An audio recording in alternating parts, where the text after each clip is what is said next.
다음 소식 강재묵 기자가 또 준비를 했네요. 네. 이번 아이템 그 이스타 채용 청탁 의혹, 의원 실명 공개입니다.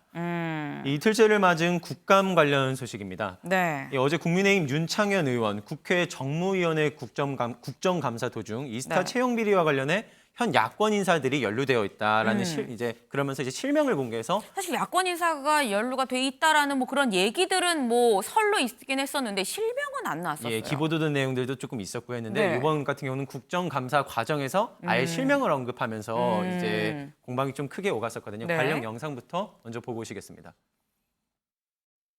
한명숙 의원께서 관련돼 있는 걸로 나타나고 70명 중에 70득을 했습니다. 이분이.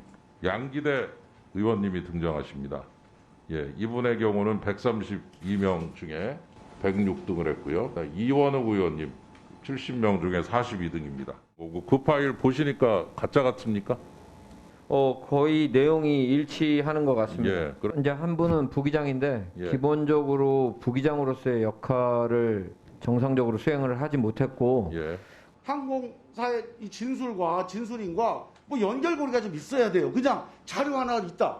그 자료가 왜 들어가는지 어떻게 합니까? 저는 이 점에 대해서 윤창현 의원의 공개 사과를 요구하고요. 만약에 근거를 제시하지 못하면 저는 윤리위 제소까지 해야 된다 이렇게 생각을 합니다. 네, 그 영상에서도 보셨지만 청탁자로 지목된 야권 인사들 당연히 사실 무근열면서 강하게 부인했겠죠. 네. 이 한명숙 전 국무총리 또 양기대 이원욱 의원과 이 관련된 인물들이 등수가 이제 아까 싱크도 이렇게 들으셨지만 네. 등수가 크게 모자람에도 채용 과정에 특혜를 받았다는 의혹이 제기되고 있는 중입니다. 그렇군요. 그러니까 지금 일단 뭐 이게 특혜 채용 의혹입니다. 아직 뭐 진짜인지 아닌지 뭐 나오지 않은 바예요. 아직 의혹인 상황인 건데 어쨌거나 이 의혹에 관련해서 의원들 어떤 실명이 지금 공개가 된 상황입니다. 아까 잠깐 그 강재묵 기자가 뭐 본인들은 아니다라고 얘기를 했다고 하는데 구체적으로 뭐라고 얘기를 하는 거예요, 당사자들은? 그러니까 야권 인사들 모두 전부 다 네. 이제 강하게 부인하고 있는 상황인데요. 이 역시도 먼저 관련 영상부터 보시겠습니다.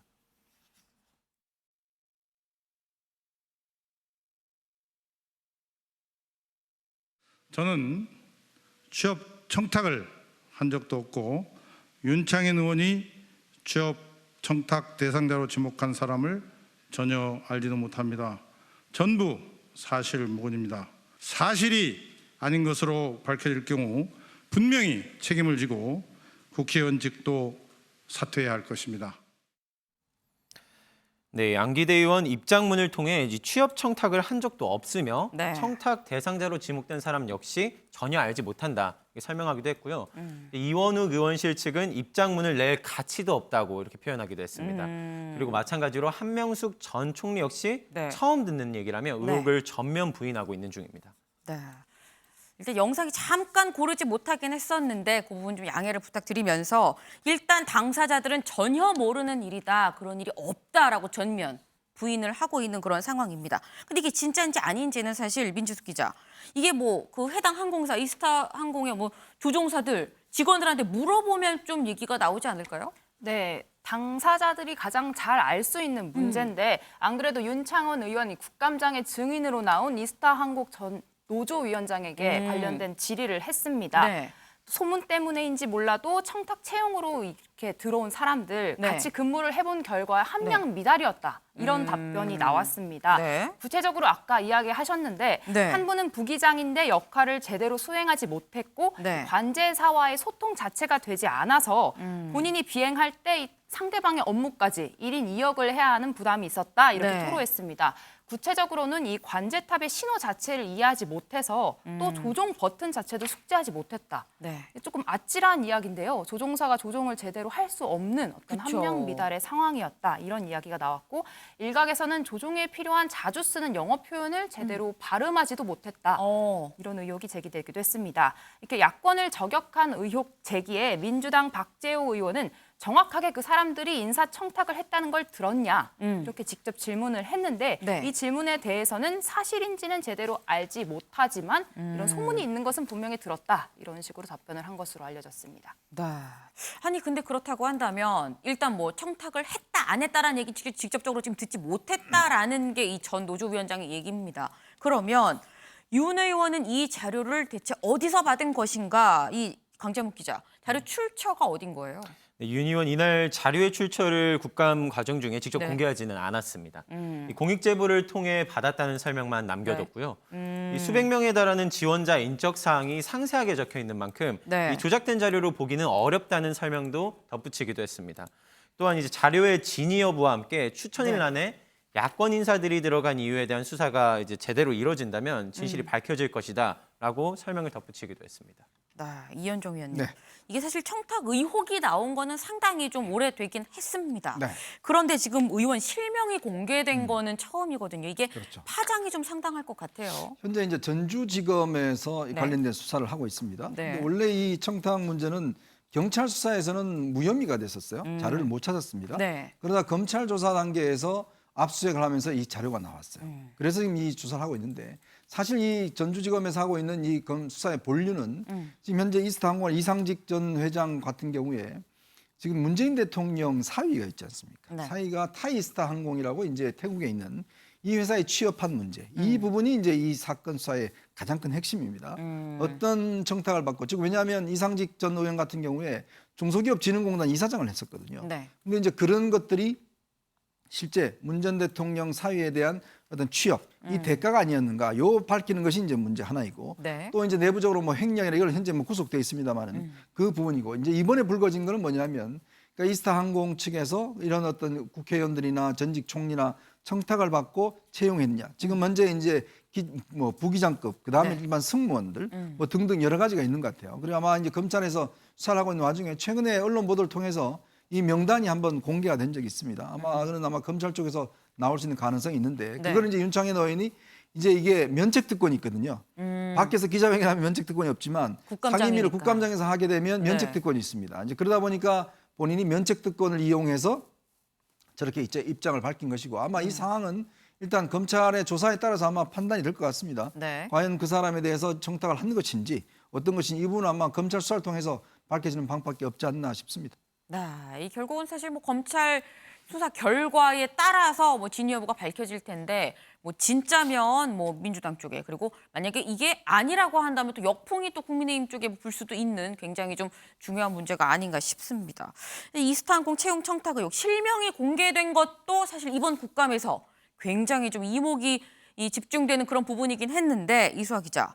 보니까 고등학생 미술 작품을 놓고 국감장이 뜨겁더라고요. 네, 어제부터 이 미술 작품이 정말 뜨거운 감자가 됐는데 네. 일단 어떤 작품인지 보셔야겠죠. 이게 어떤 작품이냐면 이 전국 학생 만화 공모전에서 이 카툰 부분 그러니까 만화 부분 금상을 수상한 고등학생의 일명 제목 윤석열차라는 작품입니다. 네. 근데 보면은 이 윤석열 대통령으로 추정되는 이 머리를 달고 있는 열차가 네. 막 앞으로 나가고 있는데 앞에 시민들이 막 황급히 도망을 가는 모습입니다. 그리고 조종석에는 뭐 확실치는 않습니다만 뭐 네. 김건희 여사로 추정되는 여성이 조종을 하고 있고요. 이 뒤에 이 관복을 입은 검사로 추정되는 인물들이 이렇게 칼을 들고 쫓아가는 차를 같이 타고 가는 네. 모습을 볼 수 있습니다. 그리고 제목 윤석열차라고 네. 쓰여 있는데요. 좀 해석의 여지가 있는 부분으로 보이죠. 이 작품이 더 논란이 된 건 바로 이 금상을 준 공모전을 개최한 주체 때문인데요. 이 부천시 소속 재단 법인인 한국만화영상진흥원 그리고 문체부, 문화체육관광부가 함께 후원을 했기 때문입니다. 이 진흥원은 시 소속인 만큼 정부 예산을 거의 100억 넘게 매년 받고 있는 것으로도 전해졌기 때문에 네. 결국 행사를 후원한 문체부가 진흥원에 이 작품에 상을 준 게 행사 취지에 어긋난다. 우린 이런 거에 후원한 게 아닌데 라면서 엄중 경고를 했고요. 이 네. 사태에 대한 엄격한 책임을 묻겠다고 밝혔습니다. 이 애초 후원을 할 때 정치적 의도 또는 타인의 명예를 훼손할 우려가 있는 작품은 결격 사유다라고 명시하고 있었다는 거죠. 여기에 더해서 내년부터 이 진흥원에 대한 후원을 중지하는 것도 좀 어이고. 검토해 보겠다 하면서 강력하게 대응하겠다는 것을 시사했습니다. 때마침 오늘 국감 얘기로 다시 돌아가 보면 네. 이 문체부 국감이 있었죠. 네. 화두로 떠올랐습니다. 민주당과 이 국민의힘 관련해서 설전을 벌였는데요. 영상 보고 오시죠. 장관님, 정부가 후원하는 행사에 출품된 작품들이 정치적인 주제를 다루면 엄중 조치. 이것이 문체부 공식 입장입니까? 그렇지 않습니다. 저희 문체부는 저 작품에 대해서 문제 삼는 게 아닙니다. 작품 심사 선정 기준에서 처음에 저희들한테 제시한 약속 달리 그 가장 중요한 정치적인 색채를 빼겠다. 그 조항을 삭제를 됐어요. 하고 공모를 했기 때문에 문제를 삼는 정치적인 것을 작품에 대해서는 배제하겠다는 문제 것을 삼지 조건으로 않습니다. 제시를 했다 이겁니까? 아시겠지만 국립극단이 개구리라는 작품이 정치적 편향성이 있다며 또 수정시켰어요. 또 창작 지원 대상에서도 배제를 시켰습니다. 예술인들이 이때를 문화예술계 블랙리스트의 시작이라고 본 겁니다. 블랙리스트 사건을 일으켰던 몸통이 그 뒤로 어떻게 됐는지 아시죠? 이거하고 그거하고 비교할 성격이 아닙니다. 네, 이게 박근혜 정부의 블랙리스트 얘기까지 나오면서 그 몸통의 최후를 아냐, 뭐 국정농단을 언급하는 얘기도 나왔습니다. 네, 이 한 장의 그림 어제 법사위에서도 뜨거운 감자가 됐는데요. 네. 표현의 자유 침해다라는 민주당 주장에 여당은 과거 해외 일러스트 작품을 가져와 표절 의혹을 제기해 맞섰는데요. 오, 네. 현장 영상 준비했습니다. 상징적으로 표현할 수 있는 거라고 저는 생각합니다. 처장님 의견이 어떠신가요? 이 그림만 봤을 때는 뭐 국가 권력에 대한 국민들의 보통의 그 비판의 비평, 뭐 표현의 자유에 포함될 수 있지 않을까라는 생각을 갖고 있습니다. 단순히 표현의 자유 이것이 문제가 아니라 표절 의혹 때문에 논란이 크다는 점도 말씀드립니다. 네, 유상범 의원이 언급한 작품 영국 매체 더 선의 일러스트인데요. 네. 브렉시트를 강행했던 존슨 총리를 비판했습니다. 사진이 준비됐는지 모르겠는데 나왔어요. 네, 사람 얼굴이 기차 앞면에 있는 또 네. 폭주하는 기차 같은 이런 구도가 비슷하다라는 설명입니다. 김종영 국민의힘 비대위원은 해당 작품이 표절이다라고 하면 네. 금상을 줬는데 심사위원들이 이 일러스트를 보지 못했거나 검증을 소홀히 한 것 같아 이렇게 비판을 했습니다. 실제 이 해당 작품이 표절로 밝혀지게 되면 네. 수상 취소 사유에 해당한다고 하는데요. 모집 요강에 따르면 이제 당선 이후라도 표절인 사실이 인정되면 무효 네. 처리, 또 시상금이 모두 회수될 수 있다 이렇게 적혀 있다고 합니다. 지금 이거 표현의 자유 아니냐라는 얘기를 하니까 이거는 그 문제가 아니라 표절 문제다라고 아예 완전히 좀 다른 프레임으로 좀 접근을 하고 있는 것 같은데 일단 이 그림의 주인공은 윤 대통령이죠. 이수아 기자, 대통령실은 뭐라고 합니까? 네, 대통령실은 공식 입장을 내고 있지 않습니다. 아무래도 이 당사자의 일이기도 하고 또 네. 여야 공방에서 좀 거리를 두려는 의도가 깔린 것 같은데요. 네. 대신 이 장외에서 계속해서 확전이 되는 모양새입니다. 네. 먼저 이준석 전 대표가 이 문체부의 강경 대응 시사 보도를 공유하면서 이 고등학생과 대학생이면 나이 차이도 얼마 안 날 것 같은데 네. 만화로 정치를 풍자하는 것은 경고의 대상이 되고 쿠데타를 일으킨 대통령에게 모의 재판에서 사형을 구형하는 건 무용담이냐 같은 잣대라고 볼 수 없다라고 적었는데요. 무슨 얘기냐면 과거 대학생 시절에 네. 윤 대통령이 전두환 전 대통령에 대해서 모의 재판을 했다 뭐 이런 얘기를 한 적이 있거든요. 이 부분을 꼬집었다라는 해석이 나오고 있고요. 이 홍준표 시장 역시 윤석 열차는 표현의 자유라면서 두둔하는 모습을 보였습니다. 그렇군요. 김준일 대표님. 예. 지금 이게 국민의힘이 얘기하는 프레임이 다르고 민주당이 얘기하는 프레임이 달라요. 지금 이게 표현의 자유의 문제일까요? 표절의 문제인 걸까요? 어떻게 보세요? 일단 표절 문제부터 좀 말씀을 드리면은 네. 저거의 모티브는 이제 토마스와 친구들이라는 영국 어린이 애니메이션이에요. 뭐 애를 키워 분들은 다 아실 겁니다. 근데 애들이 다 열차를 사겠다고 비쌉니다. 못 사줬어요. 저는 돈이 없어서. 네. 근데 이제 저게 1984년부터 해가지고 작년까지 24시즌을 했어요. 그래서 열차에 얼굴이 그려진 저런 류의 작품들이 굉장히 많습니다. 그러니까. 그래서 이제 어디까지 표절이 저는 전문가가 아니기 때문에 저게 표절인지 아닌지 좀 이렇게 판단하기는 어렵지만은 매우 이제 흡사한 구도가 있죠. 그 보리스 존슨 총리 얼굴과 뒤에 트럼프가 이제 석탄을 넣는 모습 그리고 김건희 여사로 추정되는 사람이 지휘를 하는 모습 뭐 비슷하기는 한데 그 부분이 모티브만 따온 것인지 아닌지 여부는 좀 전문가들이 봐야 될 것 같아요. 근데 문제는 문체부가 이거를 처음에 문제 삼았던 거는 이게 표절이다. 그래서 취소해야 된다라고 한 게 아니에요. 정확하게 정치적인 주제를 노골적으로 다른 작품을 이렇게 선정한 것이 문제다라고 처음에 그렇게 하고 102억 원 내년에 취소하겠다라고 한 거, 검토하겠다라고 한 거거든요. 네. 그러니까 그러니까 이제 논점이 이제 바뀐 거죠, 사실은. 이거를 이제 뭐 국민의힘 측이나 이제 옹호를 하면서. 그래서 예전에 이제 최근에 이제 소환되는 것이 이병훈 의원도 오늘 그 국감장에서 SNL 코리아를 틀었습니다. 네. 그 주현영 기자가 예전에 윤석열 대통령 후보 인터뷰한 게 있거든요. 네네. 그래서 대통령이 되시면은 네. 정치풍자 마음껏 허용해 주시겠습니까? 그러니까 그거는 SNL의 자유죠, 권리죠. 이렇게 답변을 한 거를 또 아하, 국감장에서 네. 틀었어요. 네. 그러니까 사실 문체부가 이 풍자를 완성시켰다. 뭐 이런 이제 이병훈 의원의 발언도 있었습니다. 그래서 부적절하고 하나만 예를 들면 이게 이제 뭐 이 진영에 관계없이 나오는 거예요. 예전에 2019년에 문재인 대통령을 뭐 그 전단지에 그려서 모욕했다고 있었어요. 예, 고소를 한 적이 있어요. 네. 문재인 대통령은 뭐 시킨 건 아니고 밑에서 알아서 움직인 거겠죠. 근데 이게 하도 논란이 되니까 2021년에 이제 고소 취하를 했거든요. 결국은 이것도 마찬가지입니다. 이제 표현의 자유라는 거를 자유를 그렇게 이제 윤석열 대통령이 강조를 하신다라면은 대통령실 입장 없다 이렇게 하실 게 아니라 좀 과했다라고 좀 물러나시는 게 좀 현명한 판단이 아닐까 그렇게 보여집니다. 네, 일단 뭐 김준일 대표님 개인 의견으로 이거는 뭐 그냥 이 대응이 과했다 정도로 얘기하는 게 낫지 않겠느냐라는 말씀을 또 주셨습니다. 근데 계속 국회에서 있는 이 국정감사인데 자꾸 윤 대통령이 주어로 지금 등장을 하고 있는 지금 그런 상황입니다. 뭐 윤석열차라는 이 미술 작품 지금 방금 저희가 말씀드린 것도 그렇고 또 어제 민지숙 기자 네. 윤 대통령이 비속어 논란 영상을 트냐 마냐를 갖고 국감장 정말 곳곳에서 난리였었어요. 그렇습니다. 어제 외통위 국감 오전에 이 박진 장관 퇴장을 놓고 하냐 네. 마냐 30분 만에 파행된 소식까지는 전해드렸는데 네. 오후 2시에 다시 열린 국감이 40분 만에 다시 파행됐다고 또 합니다. 파행됐어요. 그 이유가 방금 말씀하신 대통령 영상 관련된 문제 때문이었는데요. 현장 영상 준비했습니다.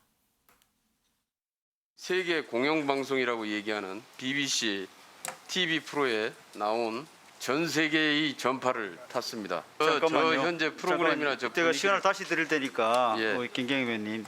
다만 여야 간의 입장 차이가 있기 때문에 서로 논의를 좀 해달라는 그런 취지로 이야기를 하고 있는 겁니다. 위원장이 그런 식으로 하시면 안 되죠. 회의 내용을. 간사간에 협의를 하세요 지금. 왜냐하면은 아니 협의할 문제가 아니라니까요. 아니 이게 정치적으로 저 쟁점이 없는 영상물을 트는 거하고 다르기 때문에 예, 간사간에 협의해서 지금 협의하라고 제가 이야기를 하지 않습니까? 잠시 정의하고 알겠습니다. 잠시 정의하겠습니다. 네, 결국 영상이 재생이 됐죠. 여권에서는 이걸 트는 게 무슨 의미가 있느냐 국정감사장에서 이렇게 주장을 했는데 네. 또 국내 엄중한 상황 가운데 이런 논란을 계속하는 게 의미가 없다. 정치 참사다 이렇게 비판을 했습니다. 외통위 파행은 이게 끝이 아니었는데요. 네. 오후 4시에 재개된 이후에 한 번 더 파행이 있었습니다. 이번엔 정진석 국민의힘 의원이 네. 2018년 문재인 전 대통령의 부인 김정숙 여사의 인도 단독 방문을 놓고 한국 측에서 단독 방문을 먼저 요청했다. 이런 네. 언론 보도를 소개하면서 영부인의 세계 일주 꿈을 이뤄준 버킷리스트 외교인가 이렇게 비판을 했습니다. 네. 이런 강도 높은 비판에 야당 측에서도 비대위원장이 뭐 하는 거냐 이런 고성이 오갔고 네. 그러니까 정 위원장도 가만히 있지 않았죠. 건방지게 뭐 하는 거냐 이렇게 격앙된 반응이 이어지자 네. 결국 중재가 되지 않았습니다. 여기서 세 번째 파행이 있었고 네. 밤 10시 45분에야 네. 다시 재개가 됐는데 결국 자정을 넘겨서 그 다음 날 40분 오늘 자정에야 끝났다고 합니다. 네. 네, 그리고 이제 비슷한 소식은 행안위에서도 있었습니다. 행안위에서 이 윤 대통령 발언 영상이 재생되기도 한 건데요. 네. 민주당 이영석 의원 영상을 튼 뒤 그 논란이 됐던 비속어 논란 영상이겠죠. 네. 영상을 튼 뒤 이상민 장관에게 직접 바이든으로 들리냐 날리면으로 들리냐 이제 직접 따지듯이 묻는 장면이 나오기도 했고요. 네. 이제 이상민 장관은 당연히 이게 이제 잘 들리지 않는다며 비속어 논란에 대해서 이제 관련 멘트를 최대한 아끼는 모습을 보이기도 했습니다. 영상 직접 보시겠습니다. 국민들에게 듣기 평가를 했으니까 들어보십시오. 승인 안 해주고 만지면 잘라서 승인 안 해주고 만지면 잘라서 장관님, 바이든으로 들리세요? 날리면으로 들리세요? 글쎄요, 뭐 좀 명확하게 들리지 않는 것 같습니다. 답변하기 어려우시죠? 예. 아니 잘 들리지 않습니다. 국민들이 평가할 겁니다. 제가 볼 때는 바이든이라고 확실히 들리는 것 같은데. 네, 지금 보니까 뭐 국감장 곳곳에서 지금 이 비속어 논란 영상을 트냐 마냐 뭐 틀면 튼 대로 또 이 논란이 있는 그런 상황입니다. 이현정 의원님. 네. 사실 뭐 이게 비서고 논란도 논란이긴 한데 이 얘기를 하느라고 또 다른 얘기를 정작 국정감사에 다뤄져야 되는 다른 얘기들을 시간상 못하는 것도 또 문제가 아니냐 뭐 이런 지적이 있기도 합니다. 우리 오늘 프레스룸에서 첫 번째 다룬 주제가 뭐였죠? 바로 강릉. 북한의 IRBM이었잖아요. 네네. 북한이 어제 미사일을 쐈습니다. 특히 어제 일본 같은 경우는 긴급 경보음이 울렸고 신칸센이 중단이 됐고요. 어린 학생들은 학교 등교가 중지가 됐습니다. 네. 그만큼 위협적이었다는 것이고 어제 바이든 대통령과 일본 총리가 직접 통화하기도 했고 한미일 안보관계 보좌관들이 직접 통화하기도 했습니다. 자, 그날 있었던 외통위에서 저런 일이 벌어진 거예요. 자, 그럼 우리 외통위에서 뭘 논의해야 될까요? 이 국민들이 지금 북한이 정말 중거리 미사일을 저렇게 발사를 하고 연이은 도발을 하고 있고 우리도 지금 발사를 했는데 한 발이 다시 낙탄이 됐지 않습니까? 그런 상황이 됐다라면 이 문제에 대해서 외통위가 뭘 논의해야 될지는 아마 국민 여러분 다 아실 겁니다. 근데 우리 국회는 어제 뭘 이야기를 했죠? 바이든과 날림을 가지고 하루 종일 실랑이를 벌였습니다. 이게 대한민국 국회의 모습입니다. 네, 이 마지막 말씀이 좀 묵직합니다. 이게 대한민국 국회의 모습입니다라는 말씀이 좀 묵직하게 좀 다가오는데 사실 국감장이 여야 대결이 너무 치열하기 때문에 뭐 일부 의원들 사이에선 얘기를 국감은 지금 전쟁터라고 얘기를 하기도 합니다. 그런 이 전쟁터에서 민지숙 기자, 골프 라운딩 약속을 잡은 의원이 있어요. 맞습니다. 국민의힘 정운찬 의원인데요. 정운찬 의원인데 네. 이 라운딩 약속을 이야기하는 휴대전화 메시지가 포착이 됐습니다. 국감장에서 찍힌 사진인데요. 네. 내용을 보시면 8시 아침 티업인데 조찬하고 시작하시죠. 이렇게 하는 문자에 시간 확인 답변을 보내는 장면입니다. 이게 일파만부터 논란이 커지니까 정 의원은 미리 잡혀 있었던 약속에 일정을 조율하기 위해 잠깐 네. 답변을 했을 뿐이다. 이렇게 해명을 했는데 앞선 메시지 전송 시각을 보면 9시 57분입니다. 네. 국감 시작 전이긴 한데 마지막에 이 해당 메시지를 작성한 시각은 또 네. 이후이기 때문에 이 당시에는 이찬양 산업부 장관의 업무 보고가 실제로 진행되고 있는 상태였다고 합니다. 네, 김준일 대표님 네. 짧게 여쭤보겠습니다. 이 자꾸 문자 내용이 공개가 됩니다. 이게 찍는 언론이 문제다라고 얘기하는 분도 뭐 일부 있긴 합니다만 일단 내용이 부적절한데 얘기를 또 언론에서 안 할 수가 없어요. 어떻게 보세요? 아니 국민의힘 지도부에서 그래서 문자 조심하라고 지침도 내려가고 그런데 지금 걸리신 분들이 권성동, 전진석, 정운천 다 중진 의원들이에요. 네. 그냥 이참에 국감 때는 휴대전화 압수하시죠. 다 이제 안 쓰게 하는 게 이 국민의힘을 위해서 최고로 좋은 방안이 아닐까 그렇게 보여집니다. 네, 오늘 세게 말씀 주셨습니다. 이 초등학생들 학교에 가면은 휴대폰 이렇게 수거하는 이 반도 있다고 하던데 국감장에서는 아예 휴대폰을 수거해야 되는 거 아니냐라는 말씀까지 지금 주셨습니다. 오늘의 탑을 좀 정해보도록 하겠습니다. 오늘의 탑. 강릉 시민들 밤새 전쟁 난 거 아닌가 굉장히 좀 두려움에 떨었는데 어쨌거나 다행히 다친 사람 없는 그냥 미사일 낙탄이긴 했습니다. 근데 문제는 이게 8시간이나 지나서 해 다 뜨고 알았다는 게 문제일 텐데요. 뭐 이장님이 전파를 제대로 빨리 안 했든 뭐 군 당국이 빨리 알리지 않은 게 문제이든 어쨌거나 이런 일이 다시 일어나서는 안 된다는 그런 차원에서 오늘의 답은 전쟁 났나 공포했던 시민들 무슨 일로 결정하도록 하겠습니다.